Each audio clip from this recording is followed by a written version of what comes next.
Hello and welcome to Master Online Tools. Today we are going to be learning how to customize a theme in WordPress. In WordPress, a theme is a collection of templates and style sheets used to define the appearance and display of a WordPress-powered website. They can be changed, managed, and added from the WordPress admin area under Appearance and Themes.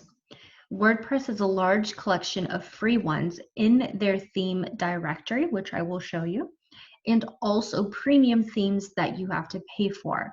There also is a massive collection of WordPress themes that are not in WordPress as well. So to get to the themes section of your WordPress, make sure to select Appearance and then Themes. Within this section are all of the WordPress themes that are already installed on your WordPress. If you wanted to add more, you can just select them from here. And these are all of the themes that are in the directory. And you're able to search through keywords or see the most popular themes that are available and being used. You can install as many WordPress themes as you'd like, but you can only have one activated at a time. To install a theme, you just select the blue install button.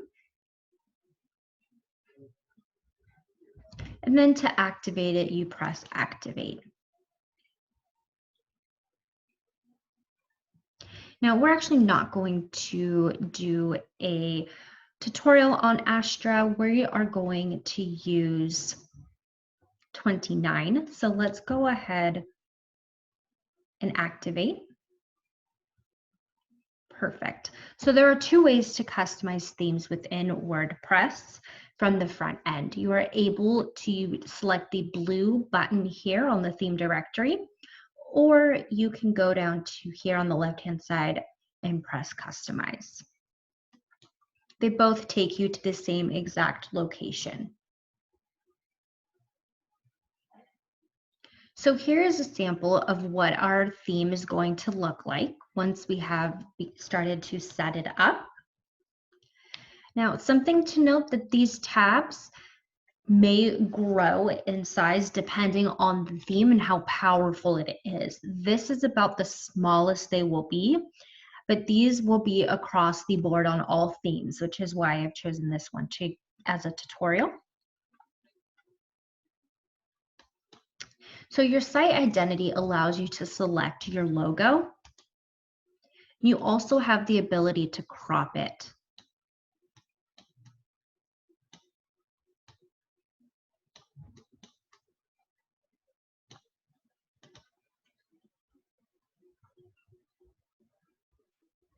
Perfect. So our logo is now there. You're also able to add your site title as well as a tagline if you want to. And select a site icon. So icons are what will show up over here on your tabs and also your bookmarks like you see here for all of these.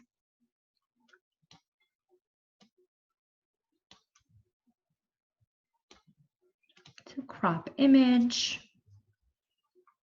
And you can see that it's now changed over here on the top.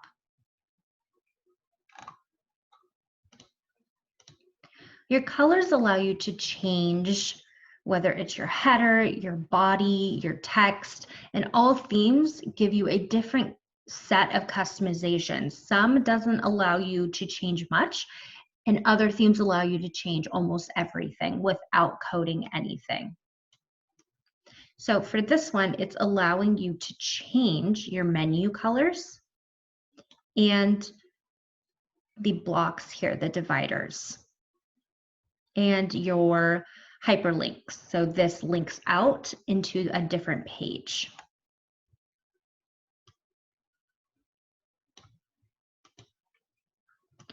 Your menu is what is up here. You also are able to create menus at your footer down here. So you can create new menus or use one that already exists. Let's go ahead and create a new one. And we're going to make this the footer menu. And let's add some items. Let's add home, blog. You can also add custom links. So let's make this one go out to Facebook.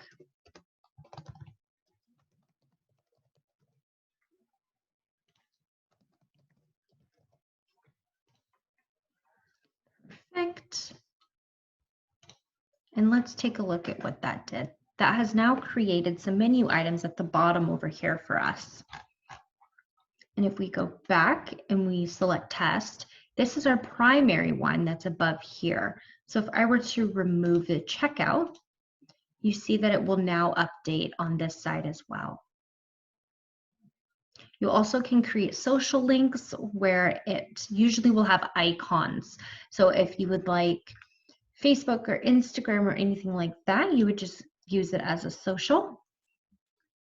And these links would appear. And if they were directly related to a Facebook or Instagram account with a username, these will change to the Facebook icon, the Instagram icon, and this does change depending on the theme that's being used.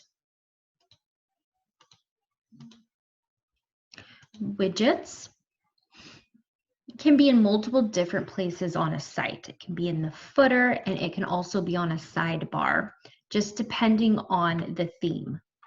And this is why themes are extremely important, because you get all of these options depending on which one that you choose. Widgets are just drag and drop content sections that allow you to take data that already exists from plugins or your site and then make them in an easy, digestible way. So we have recent posts. Let's also go ahead and add a calendar. Let's add a cart option. And these are all widgets that make it very easy for your customers to see things very, very quickly. Your homepage settings allows you to change whether or not your homepage displays a static page that does not change unless you update it, or your latest posts, which would be all of your blog posts and articles. And every time you post a new one, it will push the older ones down and the newest one will be at the top. When you select a static page, you are then able to choose which page you would like to be your home page and which page you would like to be your blog page. That will include all of the articles that you write over time and post.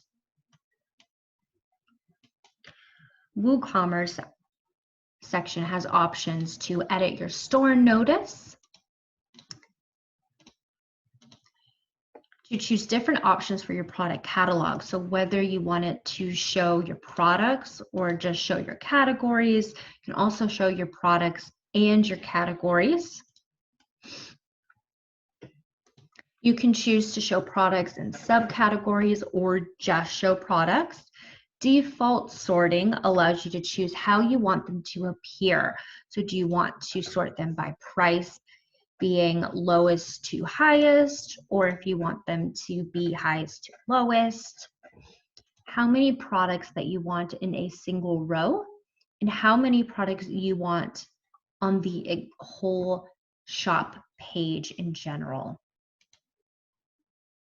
Your product images allow you to choose what size these thumbnails are going to be. Checkout allows you to change your checkout form and some of the options that go with it, whether you want fields to be required or optional, where your privacy policy page is going to be, and where your terms and conditions is going to live, or if you want them on your checkout page in general. Additional CSS is where you are able to customize the appearance and layout of your website. Now, I only recommend using this if you've taken time to learn or taken some classes on CSS, because this is something, just like when you try to edit a theme with the theme editor, that can break your site, but it is ways to easily hide anything or make something bigger or change hyperlink colors, this is where you're able to do that. But again, I would recommend taking it slow and really learning about using CSS before you try to adjust anything within your theme. When you are finished updating everything, you would hit publish and then it would be live on your site. Thank you for watching our tutorial today, and I hope that you have a wonderful day.